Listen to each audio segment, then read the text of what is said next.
Hello. Mr. Blackwood, I'm Dr. Lee from the prestigious research facility, Neuropsych. We've been following your case, and I believe we can help you regain your sight.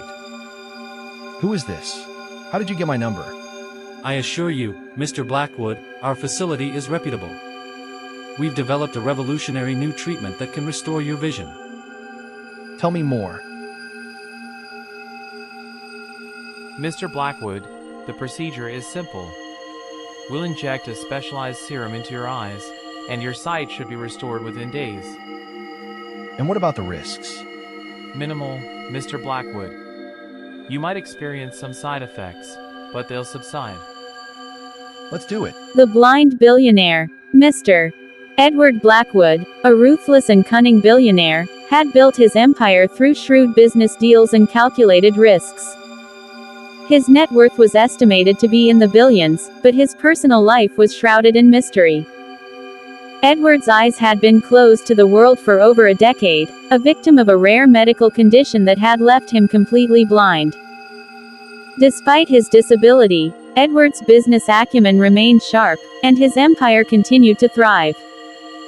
He relied heavily on his loyal assistant, Jenkins, and his network of high-tech gadgets to navigate the complex world of finance. One fateful evening, Edward received an unexpected phone call from an unknown number. The voice on the other end claimed to be a doctor from a prestigious research facility, offering a revolutionary new treatment that could restore Edward's sight. Desperate to regain his independence and autonomy, Edward agreed to meet the doctor at his mansion. As he waited, he couldn't shake off the feeling that something was off. The doctor arrived, and Edward was led to a state-of-the-art laboratory set up in his basement. The doctor explained the procedure, and Edward, driven by hope, agreed to undergo the treatment. The procedure was a success, and Edward's eyes began to heal. But as his sight returned, he noticed strange side effects. He would see fleeting images of people and places he couldn't quite place. The images were distorted, like reflections in a funhouse mirror. As the days passed, Edward became increasingly paranoid. He started to suspect that the doctor was not what he seemed. The images he saw were not just random hallucinations, they were warnings. One night, Edward woke up to find a figure standing in his bedroom. The figure was tall, gaunt, and seemed to be watching him with an unblinking gaze. Edward's heart racing, he screamed for Jenkins, but the figure vanished into thin air. Convinced that his newfound sight was a curse, Edward demanded that the doctor reverse the procedure. But it was too late. The doctor had disappeared, leaving behind a cryptic message. "You should have stayed blind." As Edward's world descended into chaos, he realized that the treatment had unleashed a dark force within him. The images he saw were not just his imagination, they were glimpses of a supernatural realm. Sophia, his journalist friend, who had been investigating the doctor's background, discovered a sinister plot. The doctor was part of a cult that worshipped ancient deities, and Edward's treatment had been a twisted experiment.